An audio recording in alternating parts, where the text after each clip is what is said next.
My name is Cassandra Wilson, but everyone calls me Cassie. I am 34 years old, and last Tuesday my entire life changed when I checked my lottery ticket and discovered I had won $47 million. My hands shook as I stared at those six numbers that matched perfectly. After the initial shock wore off, a strange thought crossed my mind. I would tell absolutely no one about this money. You see, I have a complicated history with my family when it comes to finances. If you are watching this right now, drop a comment letting me know where you are viewing from. Before I tell you about this life-changing decision, hit like and subscribe to hear more real stories about family loyalty and betrayal that might just change how you see your own relationships. Before that fateful Tuesday, my life was painfully ordinary. I worked as an accountant at a small marketing firm in Portland, making just enough to live somewhat comfortably, but never enough to feel secure. My apartment was a modest one, bedroom on the outskirts of the city, nothing fancy, but it was mine. Every morning I would wake up at 6, make my coffee, and start my day with the persistent worry of bills and deadlines hanging over my head. The job was demanding, with 60-hour work weeks becoming the norm rather than the exception, especially during tax season. My family situation was complicated, to say the least. My parents, Gregory and Diane Wilson, divorced when I was 14 and both remarried within 2 years.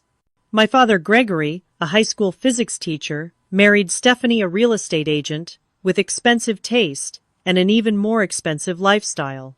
My mother, Diane, found love with Warren, a successful business owner who had more money than my father but kept a tight grip on every penny.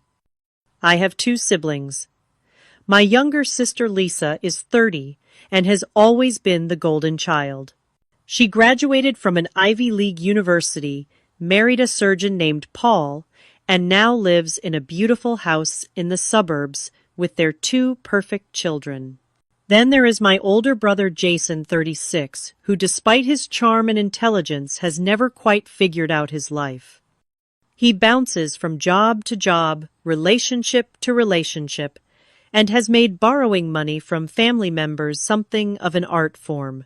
The pattern was always the same: desperate call, emotional plea, promise to pay it back, then radio silence until the next crisis. Extended family was no less complicated. My Aunt Martha, my mother's younger sister, was perhaps the only genuine person in our family circle. Despite living paycheck to paycheck as an elementary school teacher, she always found ways to show up when it mattered. She drove an ancient Honda that made alarming noises, lived in a small apartment filled with books and plants, and never complained about her circumstances. In stark contrast was my Aunt Heather, my father's older sister, who had married wealthy and never let anyone forget it. She spent holidays critiquing everyone's life choices and making backhanded comments about my career, apartment, and perpetually single status. My cousin Ryan, her son, had inherited her entitlement, but none of her financial success, and had a gambling problem that the family pretended not to notice. My history with financial assistance in the family had left me jaded. When Jason needed $5,000 for rehab 3 years ago, I emptied my modest savings account to help him, only to discover months later that he had never actually gone to treatment. When Lisa needed help with her wedding costs, I put $2,000 on my credit card that she promised to pay back after the honeymoon. 5 years later, I was still waiting. When my father needed a loan to repair his roof after a storm, I sent what I could, only to see photos of him and Stephanie vacationing in Cancun the following month. The only person who knew the full extent of these betrayals was my best friend Charlotte. We had met in college, and unlike most relationships in my life, ours had remained constant. Charlotte worked as a nurse, understood struggle, and never judged my complicated feelings about my family. She was the voice of reason when I felt myself becoming bitter, reminding me that not everyone was out to take advantage of me. At work, things were not much better. My boss Arnold had a habit of taking credit for my ideas during meetings with clients. My colleague Derek consistently left early, leaving me to pick up his slack, yet somehow always managed to get the recognition I deserved. Despite being underappreciated, I kept my head down and continued to work diligently, hoping someday it would pay off. Buying lottery tickets was my one small indulgence, a weekly ritual that my family loved to tease me about. Every Friday, I would stop at the corner store and spend $10 on tickets. My mother called it a tax on people who could not do math. My brother joked that I should just give him the money directly instead of wasting it. My father lectured me about probability and statistics. But there was something hopeful about those tickets, a tiny chance at freedom that I could not bring myself to give up, even as years passed without winning more than $20 here and there. I had dreams, of course. I wanted to travel to see places beyond the Pacific Northwest. I wanted to go back to school, maybe get a master's degree in something I was actually passionate about. I wanted to have enough savings that an unexpected car repair would not send me into a financial tailspin. But these dreams seemed increasingly distant as I approached my mid-30s, still paying off student loans and carrying a small but persistent credit card debt that never seemed to diminish despite my careful budgeting. Each month was a careful balancing act of bills, groceries, and the occasional dinner out with Charlotte. I clipped coupons, compared prices, and knew exactly which store had the best deal on everything from toilet paper to coffee. I drove a 10-year-old Corolla that made a concerning noise when it rained, but could not afford to replace it. I had mastered the art of appearing perfectly fine while constantly calculating costs in my head, wondering if I could afford to say yes to an invitation or if I needed to invent an excuse to stay home. This was my life before everything changed. Ordinary, sometimes difficult occasionally, lonely, but stable in its own way. I had no idea how a single piece of paper was about to completely upend everything I thought I knew about myself and the people I called family. The day I bought the winning ticket was actually my 34th birthday. I had just finished a particularly grueling week at work, where Arnold had once again taken credit for my financial strategy that saved a major client thousands of dollars. I stopped at Gus's corner market as I did every Friday, but this time with a slight variation in my routine. "Happy birthday, Cassie," Gus called out as I entered. Gus was a kind older man who had owned the store for over 30 years. He knew all his regular customers by name and always had a friendly word to share. "Thanks, Gus. The usual please, and maybe one extra for good luck," I replied, handing him $20 instead of my typical 10. "Birthday splurge, huh? Maybe today is your lucky day," he said with a wink as he handed me my tickets.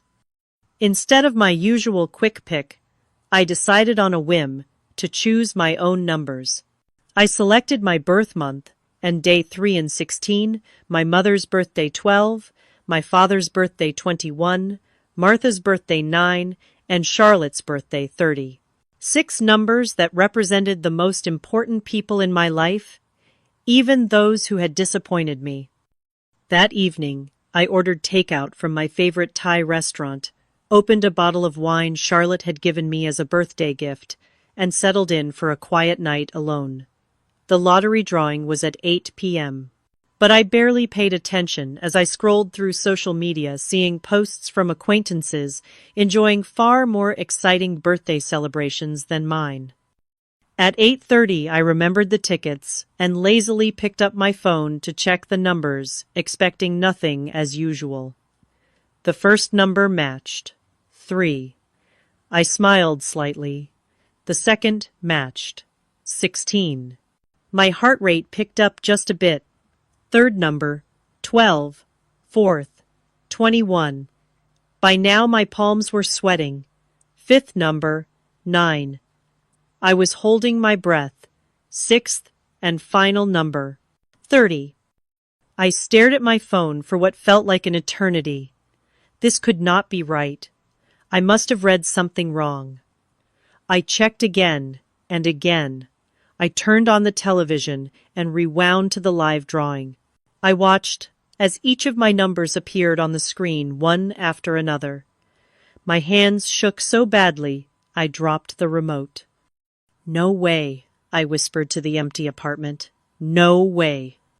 According to the lottery website, I was the sole winner of $47 million. After taxes, it would be somewhere around $28 million. An unfathomable sum for someone who had been excited earlier that day about a 10% off coupon for laundry detergent. I did not sleep at all that night. Instead, I spent hours researching lottery winners online. What I found was disturbing. Stories of winners whose lives fell apart after their windfall. Families torn apart by greed.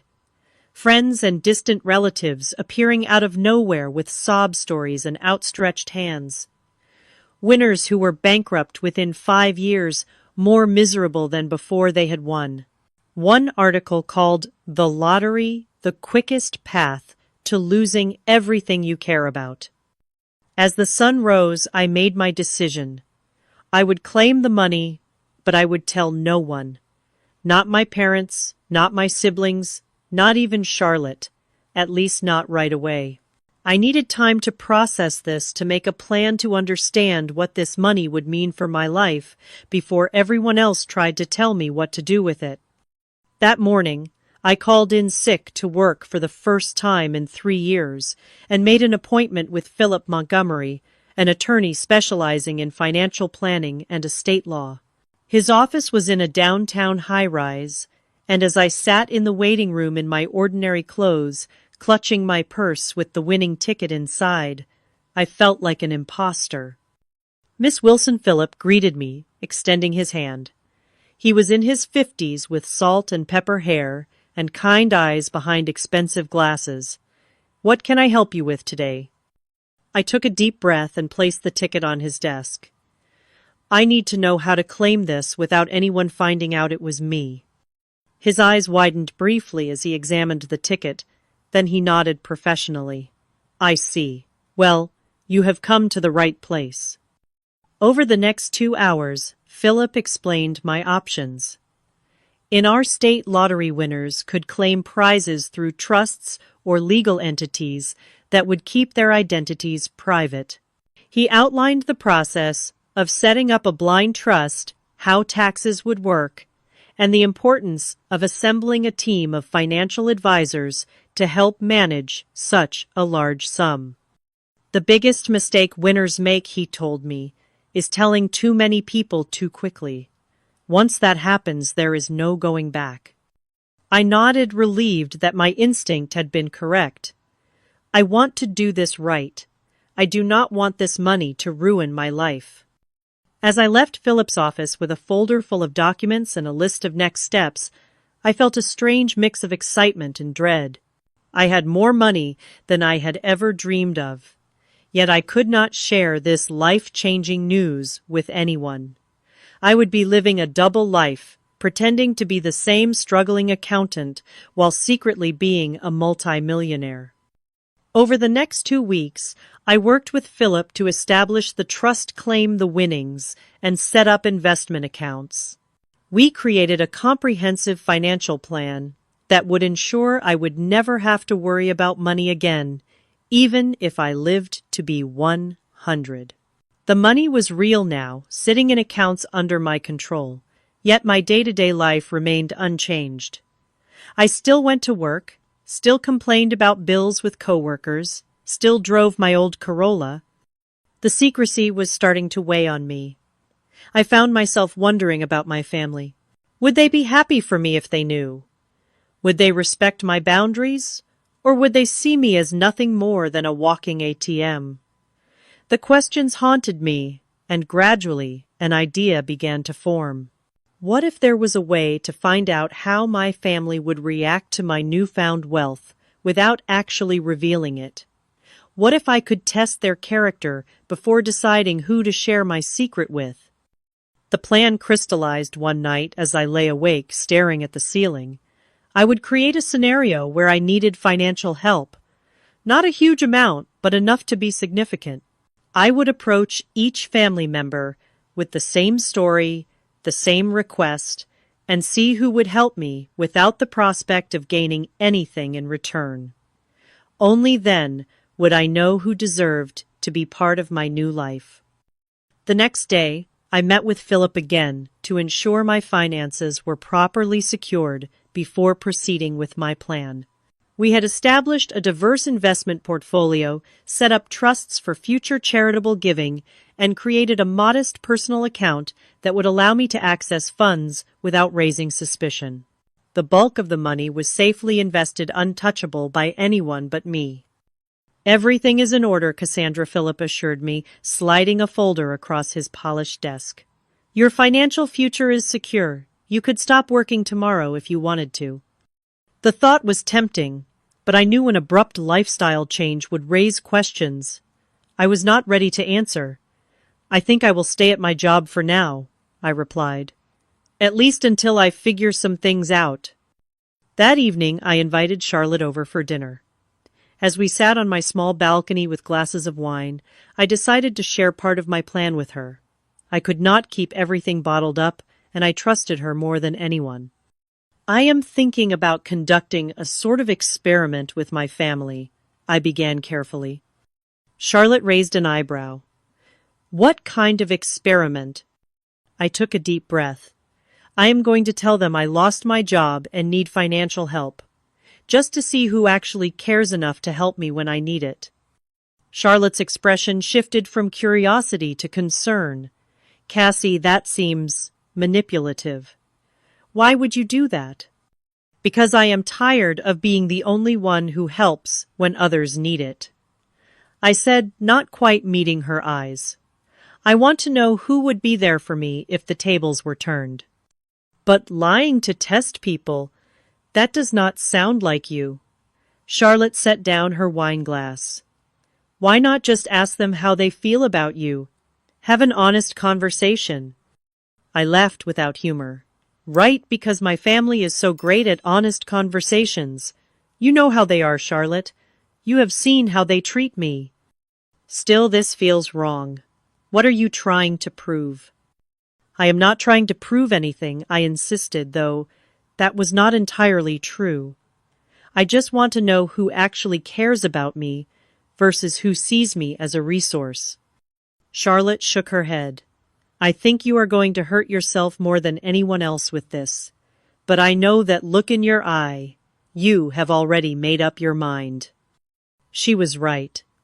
I had spent that day crafting my story, making sure it was believable, but not so dramatic that it would raise suspicion. I would tell everyone that the marketing firm I worked for had suddenly shut down after losing its biggest clients. I would say I needed $5,000 to cover rent and medical expenses until I found a new position. It was a significant amount, but not outrageous, and certainly not beyond the means of most of my family members. I made a list of everyone I would approach: my mother Diane and stepfather Warren, my father Gregory and stepmother Stephanie, my sister Lisa and her husband Paul, my brother Jason, my Aunt Martha, my Aunt Heather, and my cousin Ryan. 10 people, all of whom had turned to me for help at some point, all of whom I had supported either financially or emotionally when they needed it. The next day I practiced my story with Charlotte, who reluctantly agreed to help despite her misgivings. You need to sound genuinely distressed, but not desperate, she advised, and have specific details ready about the company closing. They might ask questions. I nodded, taking notes. I will say the CEO had been embezzling funds, and the company is under investigation. That would explain why it happened so suddenly, and why I might not get my final paycheck. And what about your job search? They will ask about that. I have been applying everywhere, but the job market is tight, especially for specialized accounting positions. I have some interviews lined up, but nothing definite yet, and my emergency fund is depleted from some recent medical tests. I had thought through every detail, creating a scenario that would elicit sympathy without raising too many questions. As I finalized my plan, I felt a twinge of guilt. Was Charlotte right? Was this manipulative and wrong? But then I remembered all the times I had emptied my savings to help these same people, often at great personal cost, and my resolve strengthened. This was not just about testing them. It was about protecting myself and my future. I made a prediction list of how I thought each person would respond. My mother would probably offer some help, but less than I needed. My father would lecture me about financial responsibility, but might send a small amount. Lisa would claim she could not help due to the kids' expenses.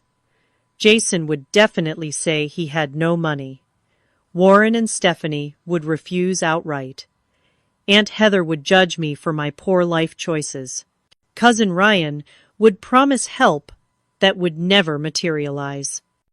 The only person I had real hope for was Aunt Martha. Despite having the least to give, she had always been the most generous with what she had. But even with her, I tried to keep my expectations low. $5,000 was a lot of money for a public school teacher living alone. The plan was set. Over the next week, I would reach out to each family member individually, tell them the same story, and see who stepped up. Only then would I decide who deserved to know about my lottery win.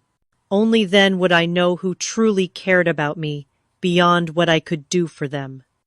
With a mix of anticipation and dread, I picked up my phone and made the first call.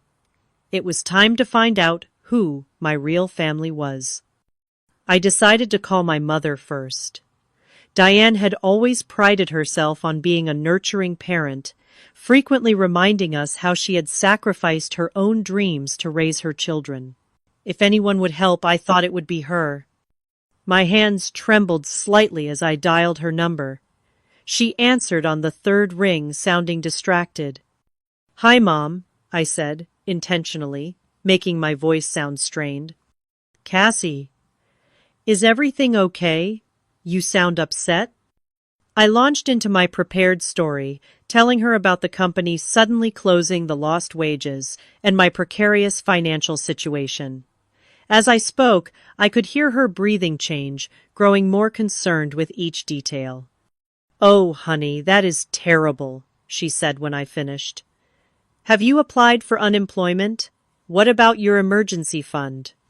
I explained that unemployment would take weeks to process, and that my emergency fund had been depleted by recent medical tests for some concerning symptoms. I did not specify what the symptoms were, allowing her imagination to fill in the blanks. "I hate to ask this, Mom, but I need help. About $5,000 to cover rent and medical bills until I can find something new. I promise I will pay you back as soon as I can." There was a long pause on the other end of the line.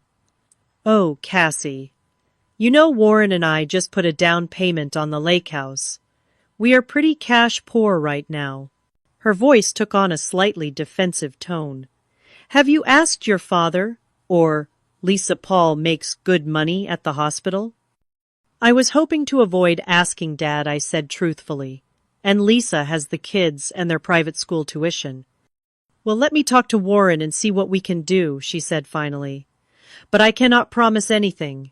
You know how tight he is with money, especially when it comes to, well, you know." I did know. Warren had never considered me his responsibility, making it clear from the beginning that his money was for my mother and any children they might have had together. They never did. "Sure, Mom. Just let me know as soon as you can. The rent is due next week." "I will, honey. And I am so sorry about your job. These things always work out for the best, though. Maybe this is a sign you should look at changing careers to something more stable." After hanging up, I noted her response in a journal I had started for this purpose. She had expressed concern, but immediately looked for ways to pass the responsibility to someone else. She had not outright refused, but I suspected her conversation with Warren would conveniently result in them being unable to help. The next day, I met my father Gregory for coffee. I chose a public place, thinking he might be less likely to react negatively in such a setting. "You look tired," was his greeting as I sat down across from him. I gave him a weak smile and launched into my story.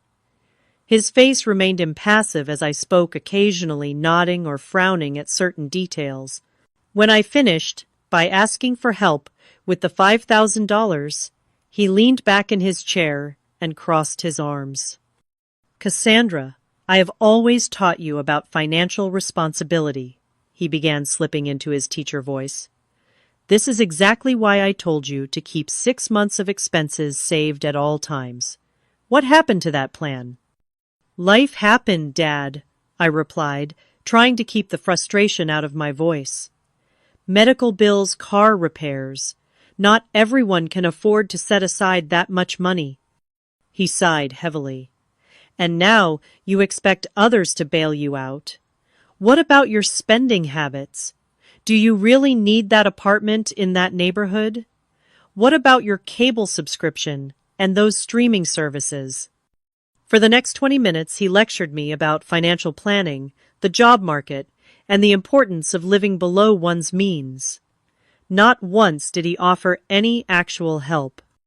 "I would love to help you, Cassie, but Stephanie and I are focusing on our retirement right now.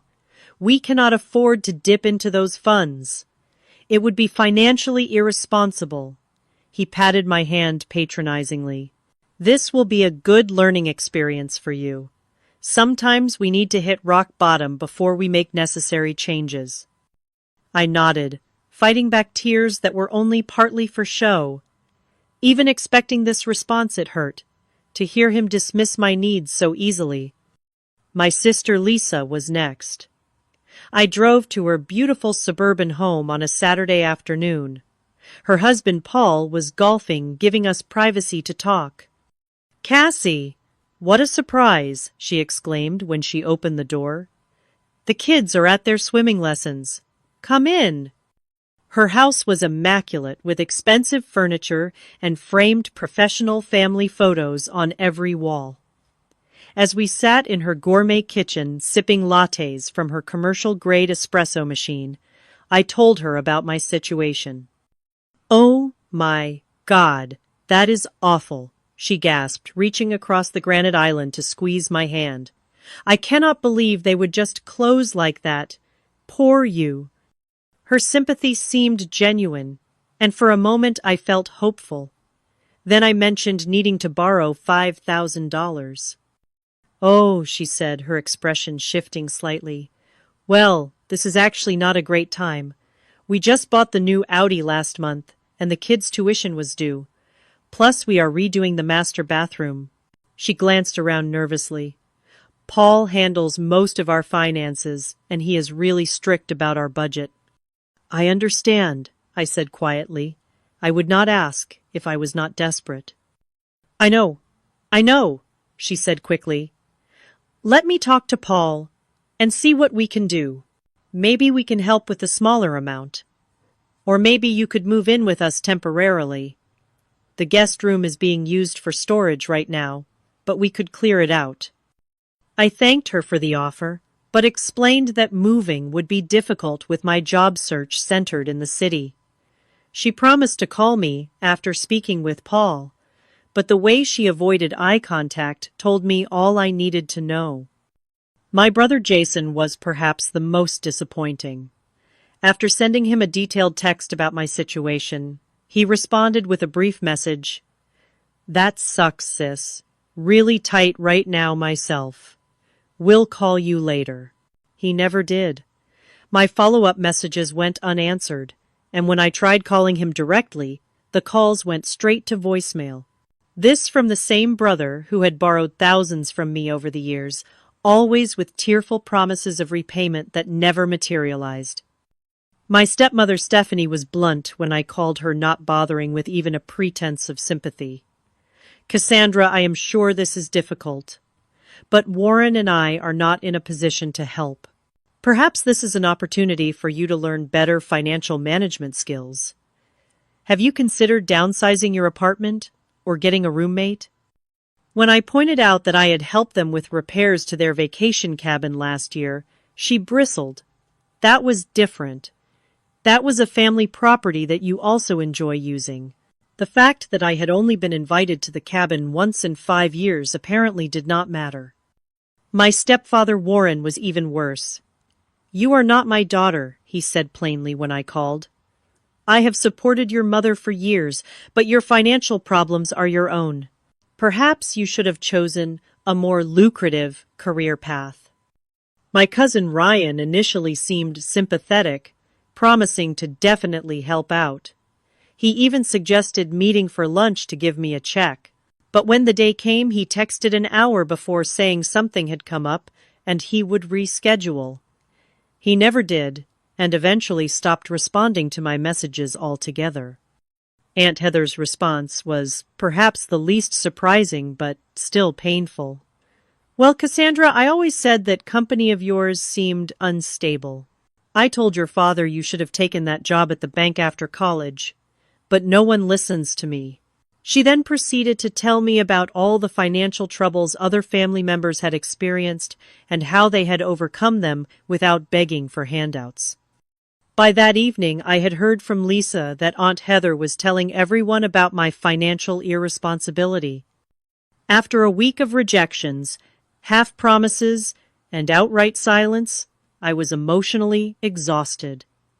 The experiment had confirmed my worst fears about my family, but the reality was still painful to accept.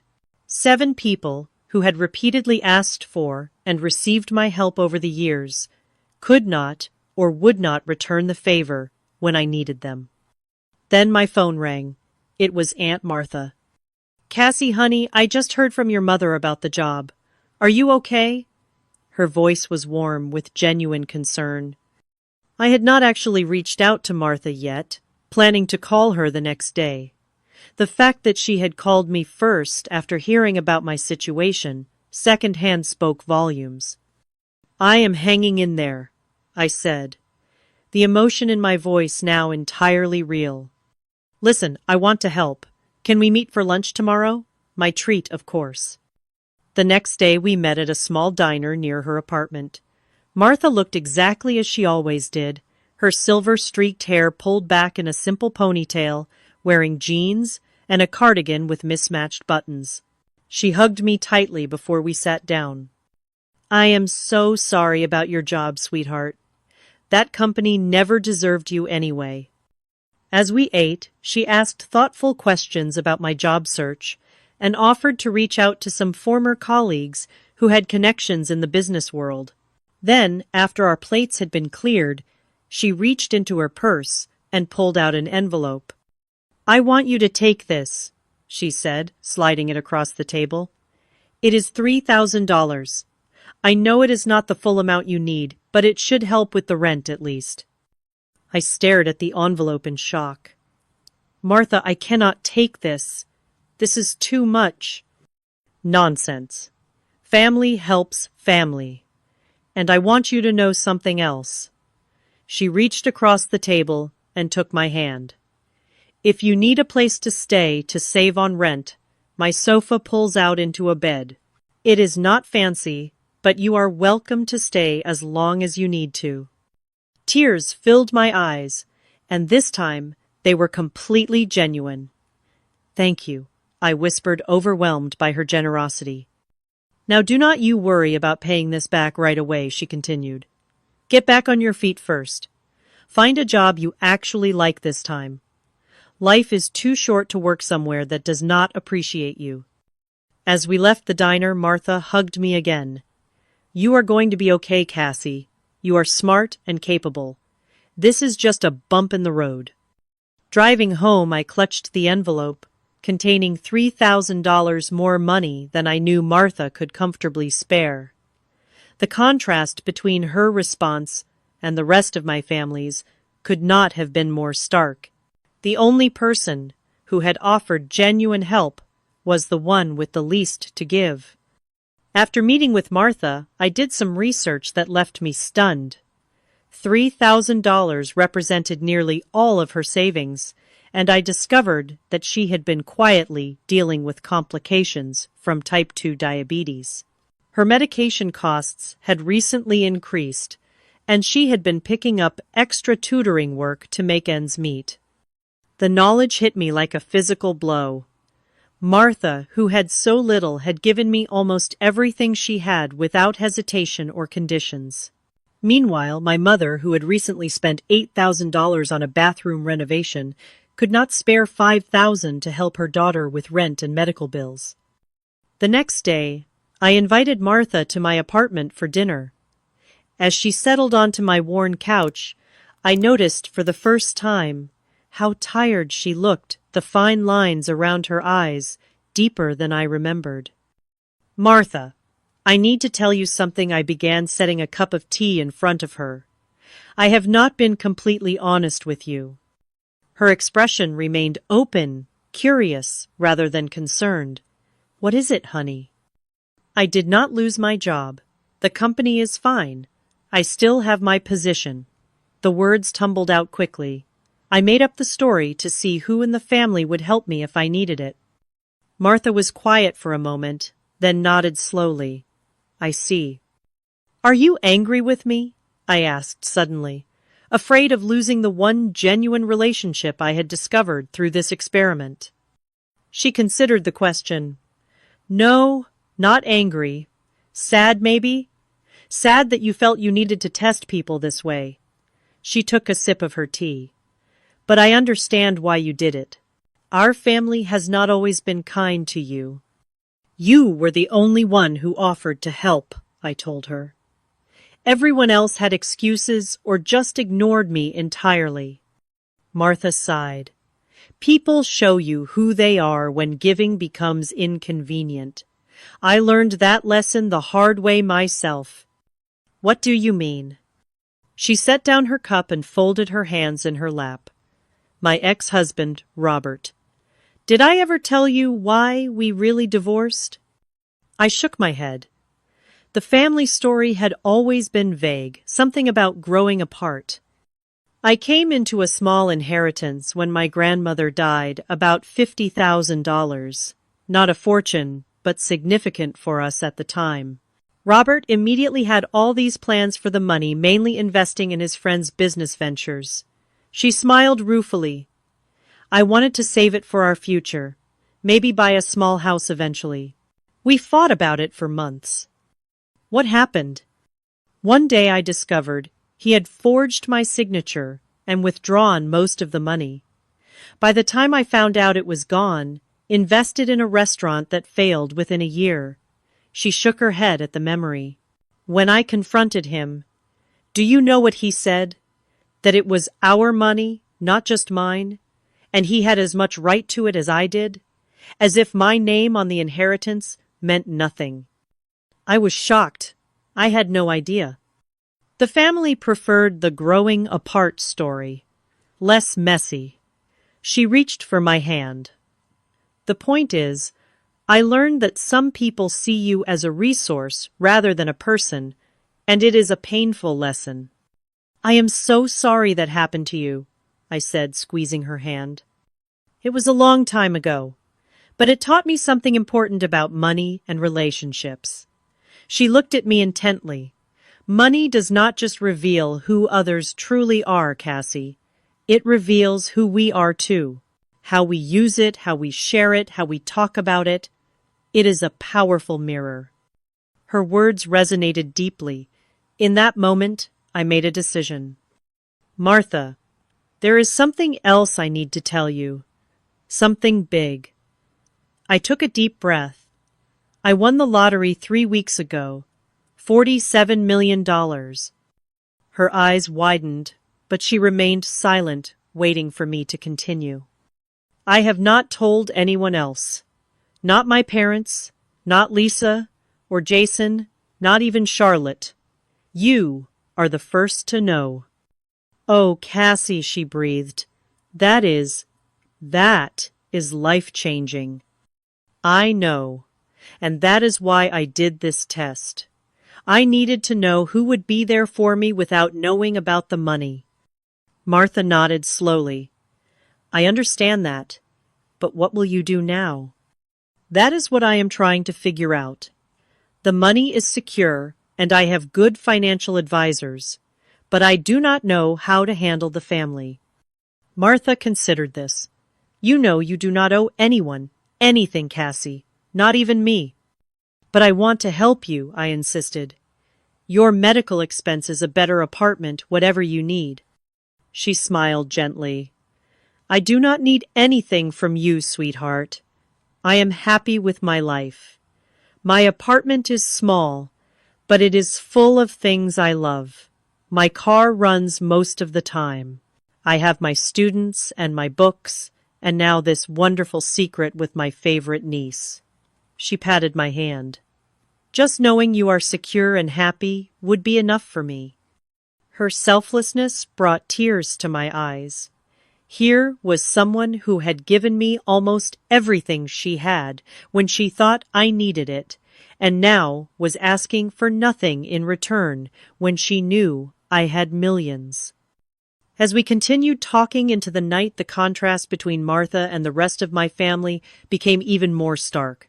While I had been conducting my experiment, word had spread through the family about my supposed financial troubles. Instead of prompting concern, it had mainly generated gossip and judgment. My phone buzzed with a text from my mother. "Heard you asked Lisa for money too. You should have told me you were asking everyone. Feels like you are playing us against each other." Another came from my father. "Stephanie tells me you have been calling everyone for handouts. This is exactly the kind of irresponsible behavior I warned you about." The family had turned my request for help into evidence of my character flaws rather than an opportunity to show compassion. And in doing so, they had revealed everything I needed to know about the true nature of our relationships.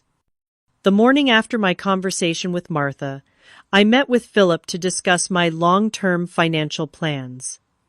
Now that I had clarity about my family relationships, I could make decisions about my future with open eyes. "I want to set up a trust for my Aunt Martha," I told him. "Something that will cover her medical expenses and provide her with a comfortable retirement, but in a way that feels like a gift rather than charity. She is very proud." Philip nodded, making notes. "We can structure it as a family trust that provides a monthly stipend. She would not have to manage a large sum all at once, which can be overwhelming for someone not used to wealth." "Perfect. And I want to buy her a small house near wherever I decide to live. Nothing extravagant, just comfortable and accessible for someone with health issues." We spent the next hour discussing investment strategies, charitable foundations, and my own living situation. I had decided to give notice at my accounting job and focus on establishing a nonprofit organization aimed at helping elderly people living alone, inspired by Martha's situation and the many others like her. "What about the rest of your family?" Philip asked cautiously. "Do you plan to tell them about the winnings?" I shook my head. "Not right now, maybe not ever.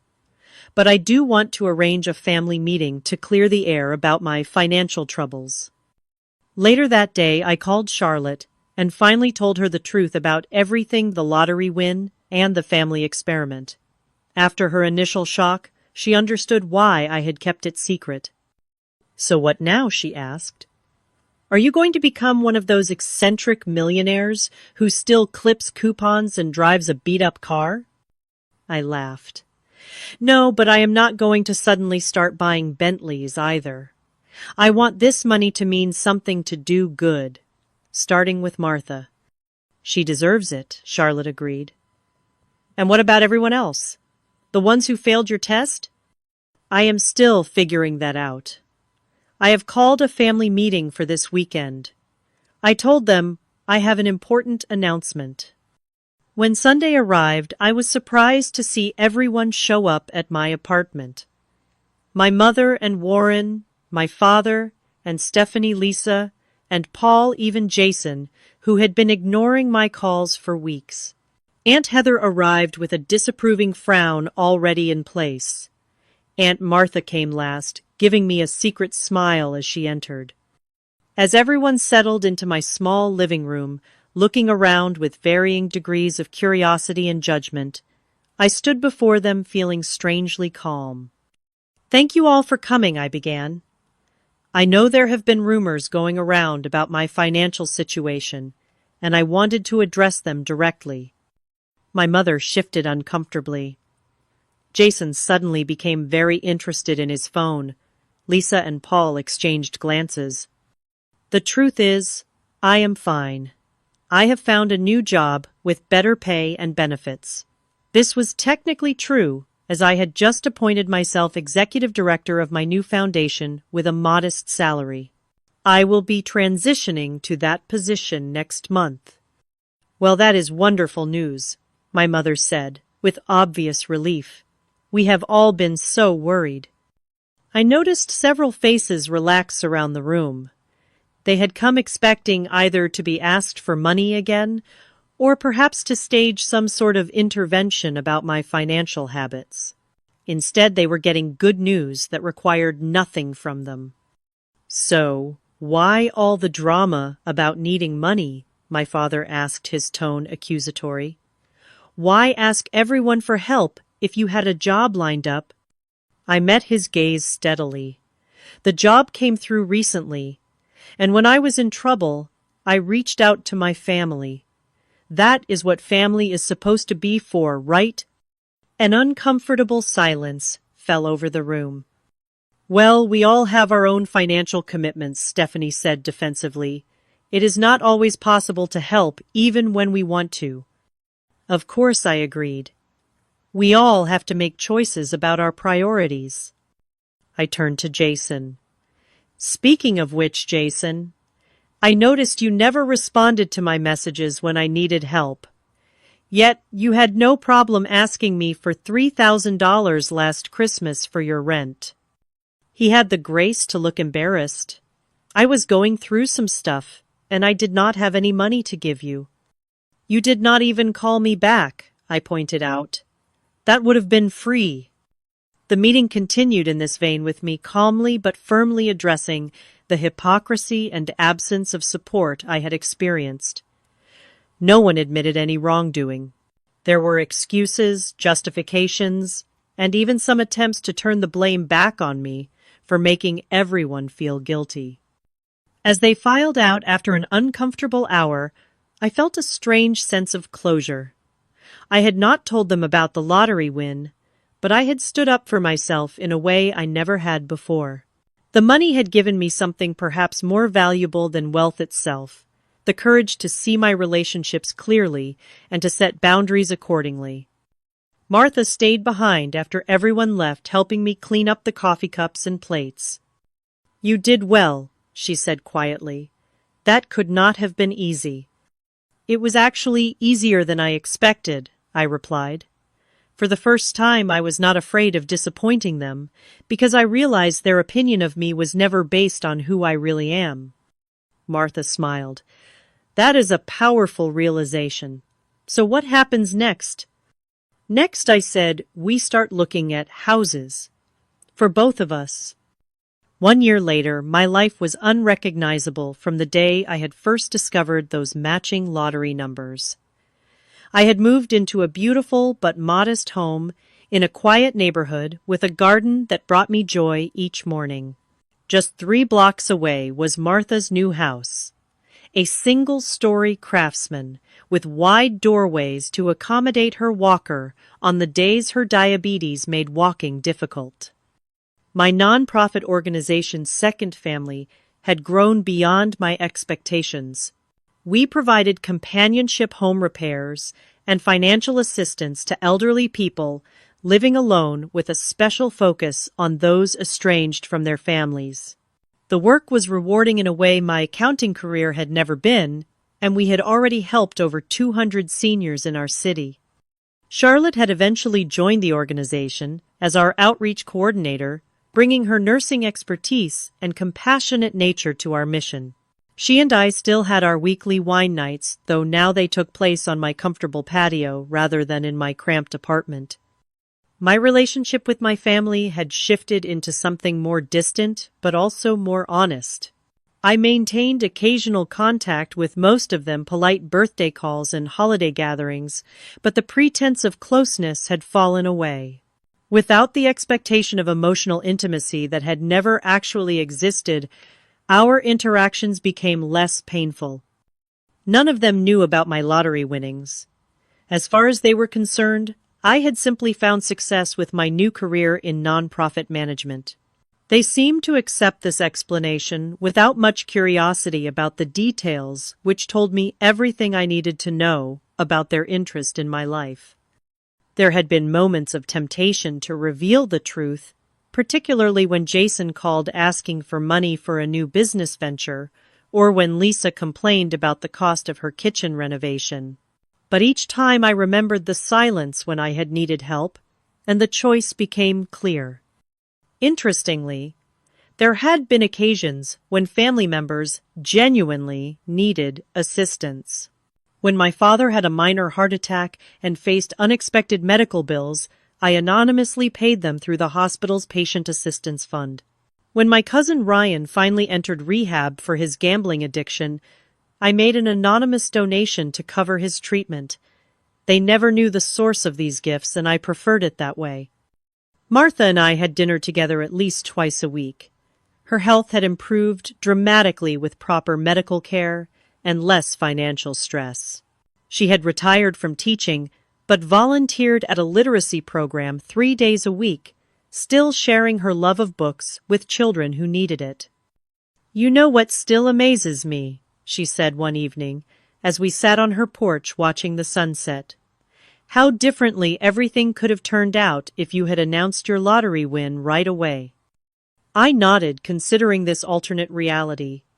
The family would have suddenly become very attentive and loving, I imagine. "And you would never have known what was real," Martha added.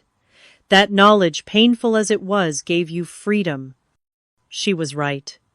The experiment had been painful but illuminating. It had shown me who deserved a place in my life and who did not. It had revealed the true nature of relationships I had spent years trying to strengthen, despite their fundamental imbalance. The greatest lesson I had learned was not about others, but about myself. Before the lottery, I had defined my worth by what I could give to others, constantly trying to earn love through sacrifice and generosity. I had allowed myself to be used because I believed that was what family meant, what love required. Now I understood that real love, the kind Martha had shown me, did not keep a balance sheet. It gave freely without expectation of return, but it also respected boundaries and dignity. It was honest and consistent, present in good times and bad. I had initially kept my winnings secret out of fear, worried that money would corrupt my relationships. What I had not anticipated was how the secret would clarify them, instead stripping away pretense and revealing truth. The money had not changed who anyone was. It had simply illuminated who they had been all along. My life now was rich in ways that had nothing to do with my bank account. I had purpose through my foundation, genuine connection with Martha and Charlotte, and a hard-won understanding of my own worth that no external validation could shake. Perhaps most importantly, I had peace. The constant anxiety about finances that had been my lifelong companion was gone, but so too was the desperate need for approval from people incapable of giving it. I had built a life aligned with my values rather than my insecurities. Martha reached over and patted my hand, bringing me back to the present moment. "You did good, kiddo, not just with the money, but with what you learned." I smiled at her, overwhelmed with gratitude for this woman who had shown me what family truly meant. I had a good teacher. As the sun dipped below the horizon, painting the sky in shades of pink and gold, I thought about the journey that had brought me here. From the shock of those matching numbers, to the pain of rejection, to the joy of creating something meaningful with my unexpected fortune. The money had changed my life, yes, but not in the ways I had initially feared or hoped. It had simply given me the freedom to see clearly and choose wisely. The most valuable thing I had gained had nothing to do with millions in the bank. It was the understanding that the people who deserve a place in your life are not those who are there when you have everything to give, but those who stay when you have nothing to offer but yourself. Have you ever had to test someone's loyalty in your life? What did you learn from that experience? Share your stories in the comments below. If this story resonated with you, please hit like and subscribe to hear more real-life lessons that might change your perspective. Remember to share this video with someone who might need to hear that their worth is not determined by what they can give to others. Thank you for listening, and may you find the clarity to recognize the true relationships in your own life.